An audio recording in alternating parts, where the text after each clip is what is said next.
संकल्प अकेडमी के इस वीडियो लेक्चर में हम पढ़ेंगे विज्ञान का 8वीं कक्षा का अध्याय 4। अध्याय 4 के अंदर क्या है? पदार्थ, धातु और अधातु। धातु और धातु, मेटल और नॉन मेटल, इसके बारे में हम इसके अंदर पढ़ेंगे। धातु क्या होते हैं और अधातु क्या होते हैं, थोड़ा बहुत आप जानते भी होंगे और आगे इसके अंदर जो है वो समझाया भी जाएगा। देखिए, सबसे पहले भाई धातु क्या होते हैं। धातु के कुछ गुण धर्म होते हैं। उन गुण धर्मों पे जो जो पदार्थ आता है वो सब धातु होते हैं भाई, और जो नहीं होते वो अधातु होते हैं। ठीक है, तो एल्युमिनियम, तांबा, ये सब के सब भाई लोह, सोना, चांदी, ये सभी के सभी पदार्थ तो हैं लेकिन ये धातु हैं।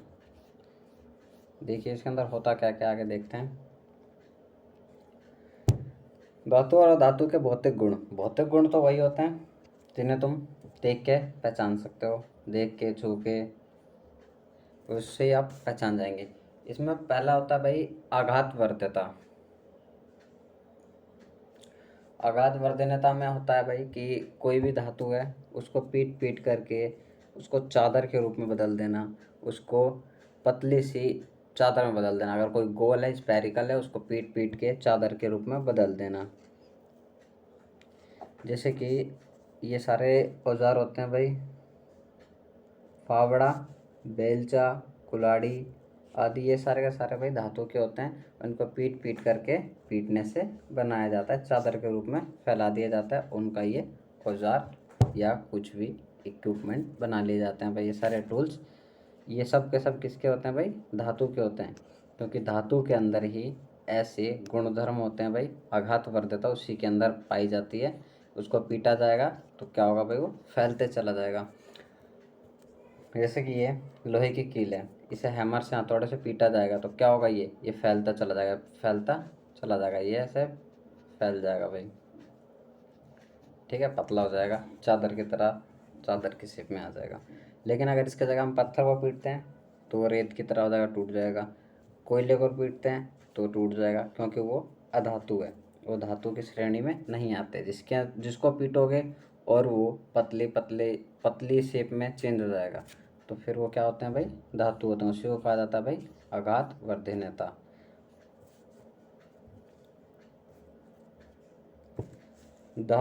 धातुओं का गुण जिसके कारण उन्हें पीट कर शीट में परिवर्तित कर दिया जाता है, आघातवर्ध्यता कहलाता है।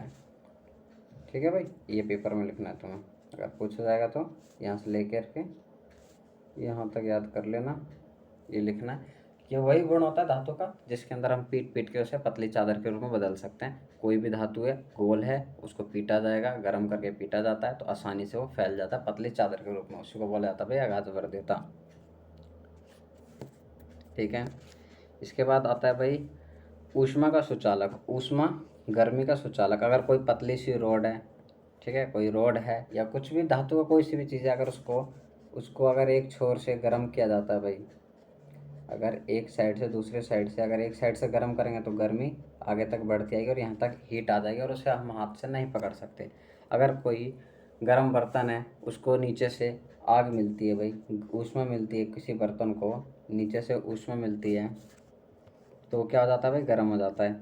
और लेकिन गर्म होने के बाद क्या क्या हम उसे हाथ से पकड़ पाते हैं? क्योंकि उसके अंदर ऊष्मा तो नीचे से मिल रही होती है बस। ये कोई बर्तन है, मान लो, अगर यहाँ से ऊष्मा मिल रही है इसे, ठीक है, अगर इसको यहाँ से ऊष्मा मिल रही है, नीचे से ऊष्मा मिल रही है, अब ये पूरा ऊपर तक गर्म हो जाएगा, ये भी गर्म हो जाएगा, ये हिस्सा भी गर्म हो जाएगा। ये दोनों हिस्से क्या हो जाएंगे भाई? इसके गर्म हो जाएंगे। अब इसको हाथ से पकड़ सकते हैं बिना घाव हाथ में आए? अगर हम इसे पकड़ेंगे तो हमारे हाथ में जल जाएगा भाई, हाथ उठा नहीं सकते, क्योंकि ये क्या है? धातु के। और यहाँ से गर्म करते हैं तो ऊष्मा इसके अंदर चलती है, कंडक्ट करता है ये ऊष्मा को। ठीक है, तो अगर मान लो किसी पत्थर को हम गर्म कर रहे हैं या किसी लकड़ी को गर्म कर रहे हैं तो क्या होगा? जल जाएगी वो तो। ठीक है, वो पूरा पीछे तक गर्म नहीं होगी। लेकिन कोई धातु है, उससे एक सिरा अगर उसका आग में है तो दूसरा सिरा अपने आप स्वतः ही गर्म हो जाएगा। ये धातु का गुण है, धातु ऊष्मा का सुचालक होता है।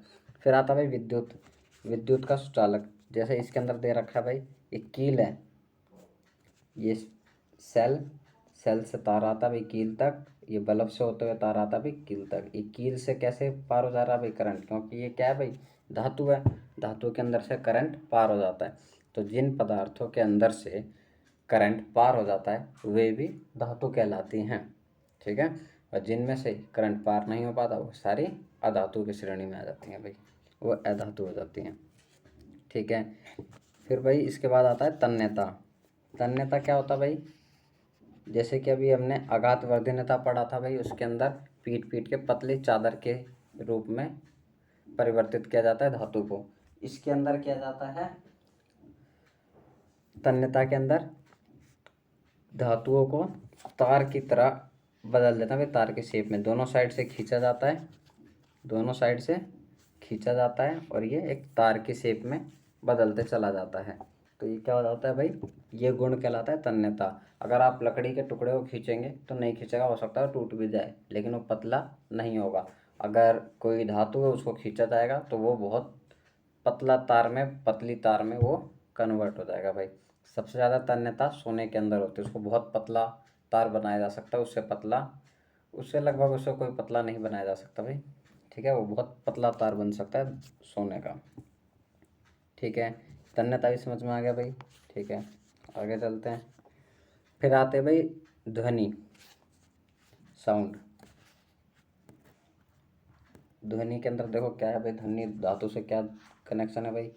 अगर आप किसी लोहे के टुकड़े को गिराते हैं या कोई सिक्का गिराते हैं भाई, ठीक है, और कोई लकड़ी गिराओ या कोई कागज़ गिराओ या कोई और भी अधातु चीज़ गिराओ, तो क्या होगा भाई? उसमें से आवाज़ अलग अलग आएगी। धातु की आवाज़ कुछ अलग ही होती है। अगर कोई डब्बा है, उसके ऊपर अगर कुछ किसी चीज़ से चोट मारो हल्की सी, अगर वो धातु का होगा तो उसके अंदर आवाज़, उसकी आवाज़ से आपको पहचान में आ जाएगा भाई ये किसी धातु का है कि लोहे का है, या किसी भी धातु का होगा तो आवाज़ अलग आएगी। अगर वो अधातु का होगा, प्लास्टिक का होगा, तो आवाज़ अलग आएगी। उसके अंदर अलग ध्वनि उत्पन्न होती है, गायन ध्वनि उत्पन्न होती है भाई, धातुओं के अंदर गायन ध्वनि उत्पन्न होती है, ठीक है।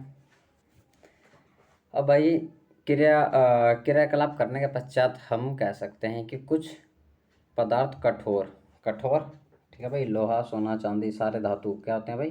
कठोर होते हैं। चमकीले, चमक होती है भाई, कोई भी मेटल अगर धातु को आप देखोगे तो चमकती हुई नज़र आएगी, ठीक है। बाद में उसमें संक्षारित हो जाती है, जंग लग जाती है कुछ धातुओं में, वो अलग चीज़ है, वो फिर पढ़ेंगे अभी आगे, ठीक है।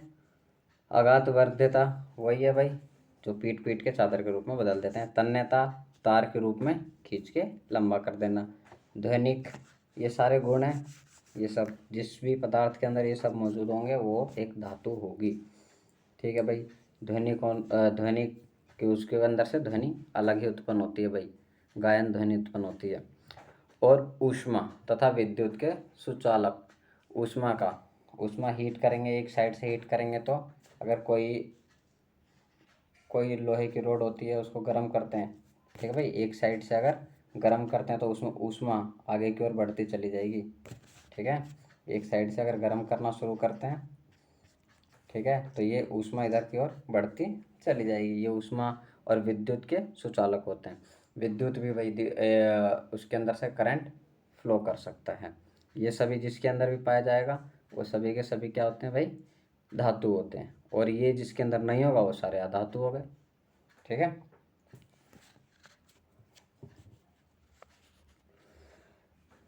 ठीक है भाई। अब आता है भाई कुछ अपवाद भी होते हैं भाई, वो पढ़ लेते हैं। जैसे सोडियम है, सोडियम कठोर नहीं होता भाई, बहुत सॉफ्ट होता है, इसको चाकू से काटोगे कट जाएगा, लेकिन अन्य धातुओं को चाकू से काटोगे नहीं कटेगा। सोना चांदी या फिर लोहे को, तांबे को, कॉपर को, इन सबको काटोगे तो नहीं कटेंगे भाई ये, ठीक है। लेकिन सोडियम आसानी से कट जाता है भाई, ठीक है। और ये एक धातु है, ठीक है, कठोर नहीं है लेकिन ये एक धातु है। और ठीक है भाई, उन्हें चाकू से काटा जा सकता है, हाँ इसको चाकू से काटा जा सकता है। अब भाई मरकरी, मरकरी या हिंदी में पारा। ये होता है भाई थर्मामीटर के अंदर एक लिक्विड होता है ना भाई, वही होता है। ये थर्मामीटर होते हैं भाई, अब तो ऐसे दिखते भी कम है। इसके अंदर लिक्विड लिक्विड होता है भाई पारा। ये थर्मामीटर में पारा ऊपर चढ़ता जाता है ना भाई, पारा चढ़ जाता है, वही पारा होता है भाई ये मरकरी। ये भी भाई एक ऐसा धातु है जो कमरे के तापमान पर, रूम टेम्परेचर पर लिक्विड होता है। ये लिक्विड होता है भाई, ठीक है। ये भी मेटल है, धातु है। कहीं ये मैं सोच रहा हूँ सिर्फ कठोर चीज़ धातु होती है भाई। ये कुछ अपवाद होते हैं भाई, उन्हीं में से ये भी धातु है और ये पूछे भी जाते हैं। मरकरी कमरे के तापमान पर द्रव अवस्था में पाया जाता है, ठीक है। धातु और अधातुओं के रासायनिक गुण, ठीक है भाई। धातु और अधातु के रासायनिक गुण। ऑक्सीजन से अभिक्रिया, देखो भाई धातु और अधातु इन दोनों की ही अभिक्रिया, धातु की और अधातुओं की, ऑक्सीजन से अभिक्रिया कराने पे क्या होगा भाई। अगर देखो मान लो कि सोडियम सोडियम एक धातु है, इसकी अभिक्रिया कराओगे अगर ऑक्सीजन से, तुरंत आग पकड़ लेगा भाई। इसको हवा में आते ही आग पकड़ लेता है, बहुत अभिक्रियाशील होता है, तुरंत हवा में आते ही आग पकड़ लेता है। इसीलिए इसको केरोसिन में, मिट्टी के तेल में रखा जाता है, ये तो अपने आप आग पकड़ लेता है ये, ठीक है भाई। अब आपने देखा होगा भाई कि लोहे के ऊपर जंग लग जाता है, ब्राउन परत आ जाते हैं, संक्षारित हो जाते हैं। क्या कॉपर के बर्तनों में भी जंग लगता है भाई। कॉपर के ऊपर ग्रीन कलर की एक लेयर चढ़ जाती है, वो वायु से अभिक्रिया करने के बाद, नम वायु से अभिक्रिया करने के बाद उसके ऊपर ये इक्वेशन दे रखी है भाई, ठीक है। कॉपर कार्बोनेट और हाइड्रोक्साइड, कॉपर हाइड्रोक्साइड, ठीक है भाई। कॉपर है भाई, इसके साथ H2O पानी, CO2 कार्बन डाइऑक्साइड, O2, ये सारे अभिक्रिया करेगी। ये नम वायु है भाई, यहाँ से यहाँ तक नमी वाली वायु, और ये अभिक्रिया कर रही है किससे, कॉपर से। कॉपर से अभिक्रिया करने के बाद क्या होगा, ये बनाएगा भाई कॉपर हाइड्रोक्साइड, ठीक है, और कॉपर कॉपर कार्बोनेट, ठीक है भाई, CuCO3।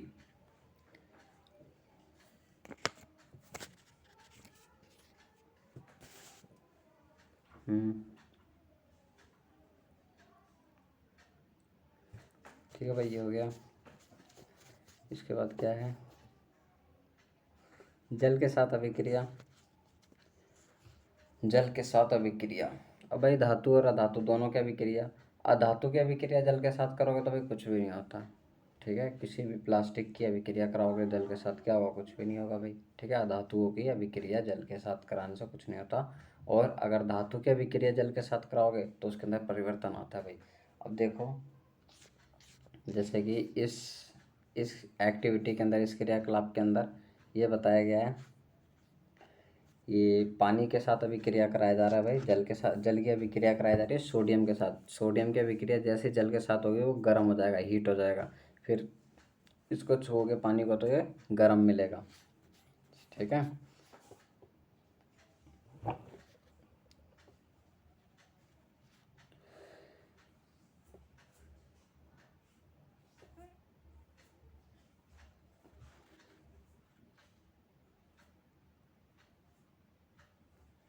अब भाई ठीक है, जल के साथ अभिक्रिया हो गया भाई। जल के साथ अभिक्रिया, फास्फोरस जो होता है भाई, फास्फोरस को जल में रखा जाता है, ठीक है। वो अधिक अभिक्रियाशील होता है ना, इसलिए उसको भाई जल में रखा जाता है। वायु में रखने पर खतरनाक होता है, आग पकड़ लेता है, जल जाता है।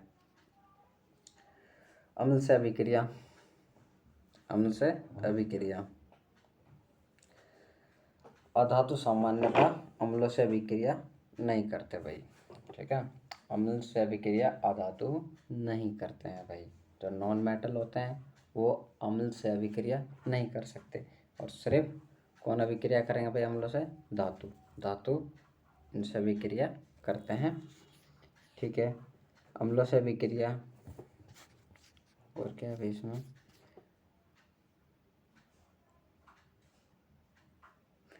अम्ल से अभिक्रिया करके भाई हाइड्रोजन गैस बनाता है। ये पॉप पॉप की ध्वनि जो है भाई, ये हाइड्रोजन गैस होती है भाई, इससे होती है भाई पॉप की ध्वनि आएगी भाई। अगर अभिक्रिया, किसी भी अभिक्रिया के अंदर हाइड्रोजन गैस उत्पन्न हो रही है, अगर उसके पास जलती मोमबत्ती या माचिस की तिल्ली जलाओगे तो पॉप पॉप आवाज़ आएगी भाई। ये आवाज़ होगी भाई हाइड्रोजन गैस के जलने की।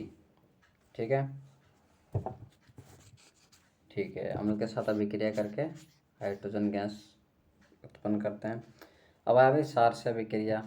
ठीक है, अब क्षार से अभिक्रिया कराएंगे भाई अधातु और धातुओं का।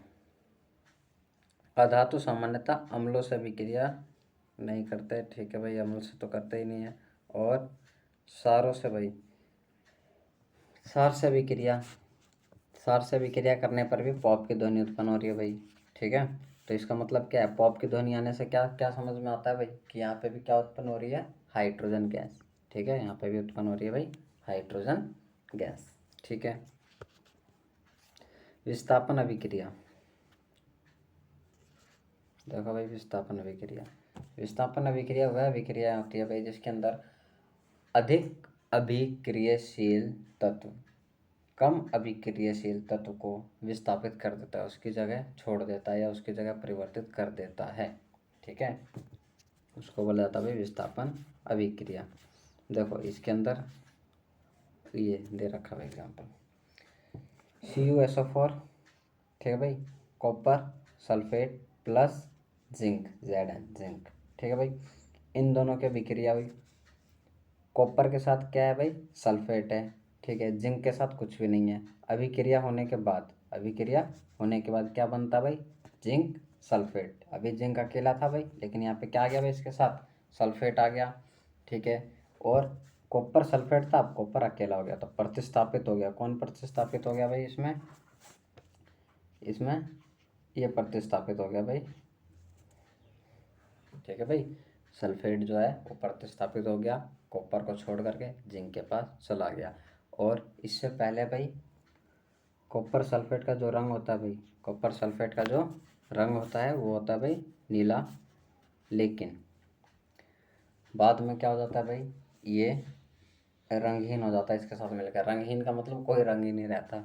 ठीक है, और कॉपर ब्राउन रेड नीचे बैठ जाता है भाई। अभिक्रिया के दौरान ये साइड हो जाता है भाई, अकेला पड़ जाता है और ये इसके साथ चला जाता है भाई, सल्फेट इसके साथ जिंक के साथ हो लेता है भाई। ठीक है, ये हो गया। और क्या है भाई, अब भाई यूजेस, इसके क्या यूज़ होते हैं। अब भाई धातु और अधातु का क्या यूज़ होता है।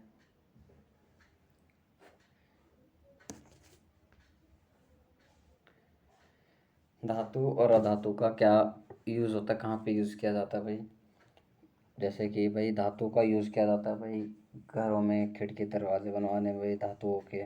ठीक है, अधातु के ही बनते हैं। रेल की पटरियाँ धातुओं की होती है। ठीक है, लेकिन इसके अंदर महत्वपूर्ण बिंदु दे रखा है भाई अधातु का। जैसे कि सबसे पहला पहला पॉइंट दे रखा है भाई कि हम जैसे सांस लेते हैं तो वो क्या हुआ भाई, धातु अधातु। ऑक्सीजन, ऑक्सीजन जो होती है भाई अधातु होती है, ना ये चमकदार होती है, ना ये कठोर होती है, ना इसमें करंट पास होता है भाई। ठीक है, ना तन्यता होती है इसमें, ना घातवर्धता होती है। ये क्या होते हैं भाई, अधातु। ठीक है,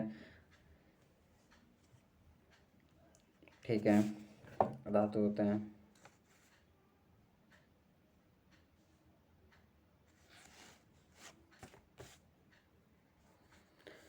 फिर आता है भाई खेतों में जो हम डालते हैं भाई।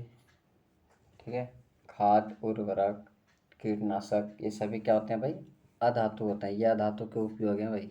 ठीक है, जो बेहतरीन उपयोग है ये। फिर आता है भाई पानी साफ करने के लिए जो यूज़ करते हैं भाई, कौन सा धातु जो पानी साफ करने के लिए यूज़ करते हैं, तो वो होता है भाई क्लोरीन। ठीक है भाई, क्लोरीन यूज़ किया जाता है पानी को साफ करने में। ठीक है, अब आता है भाई चोट लगने पर एंटीबायोटिक। ठीक है भाई, एंटीबायोटिक्स जो होती हैं भाई वो अधातु होती है। कई सारी मलहम होती हैं भाई, बेटाडिन ट्यूब होते हैं भाई।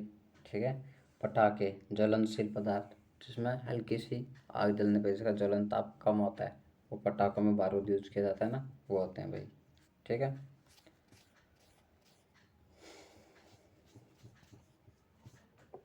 ठीक है भाई, इतना ही था भाई इस चैप्टर में। और एक बार इस चैप्टर को पढ़ लेना, समझ में आ जाएगा। नहीं आया तो कमेंट करना, समझाया जाएगा और अच्छे तरीके से। ठीक है, मैंने इसकी समरी बता दी है बस चैप्टर के, पढ़ लोगे एक बार तो और डिटेल में समझ में आ जाएगा। ठीक है, चलो फिर मिलते हैं अगले लेक्चर में।